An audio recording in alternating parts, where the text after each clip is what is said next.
And I also didn't see anybody that I would have that kind of chemistry with, or have a totally different chemistry with, and can actually play a different character than I do with Brock.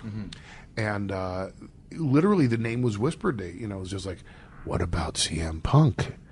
Man, I'll see you in Chicago. You got it. I mean, I didn't even have to think about that answer. It was like, wow, because number one, we have a personal relationship. Platonic, I assure you, but it's a personal relationship. Number two, we had worked so well together in OVW, in putting together. You were one of the guys that was his first. You pushed for him and let the office know how good he was. Because at first he had a lot of heat for having his own opinion and having confidence, like I had and like you had, and like all of us did that ever made it there. Well, I was told to fire him. Wow. Oh, why? Yeah. Because they didn't want him. I was told to finish him up. Because he didn't look right, or didn't like his work? They didn't like him. Yeah. So, I mean, he was an OVW, and I used to get memos.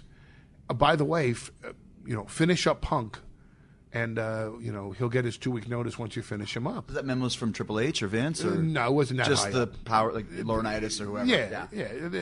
That office at that time. Yes. And sometimes, just from, office managers or secretaries. By the way, there was a meeting, and this person wants you to give Punk his notice, finish him up, And Jan, the makeup girl, sending you a memo.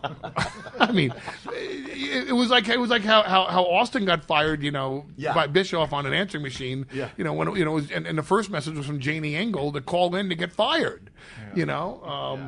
So I wouldn't fire him. I said, that's not my job. My job is to build talent, not to take talent down. You guys give him his notice first, and then I'll wrap him up on TV. And no, you do it.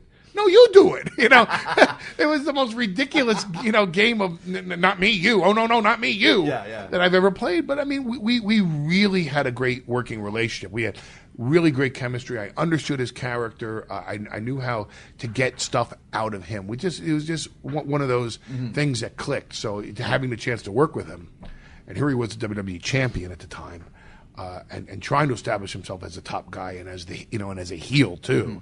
I just figured, man, we could really play with each other and just wing it half the time, which is what we ended up doing. So then I ended up starting in Chicago, which was the week after Brock left, took his hiatus. I got put with Punk, and we were off to the races with that too. Well, and it's interesting too because you got two guys that can talk on the mic. Usually, it is the instance of Brock where it's like, well, we'll use Paul. Paul can get the message across, but you guys could both do it, so it makes for an interesting dynamic. It's the classic Nick Bockwinkel, Bobby Heenan, where they're both amazing talkers, and they've just made such a great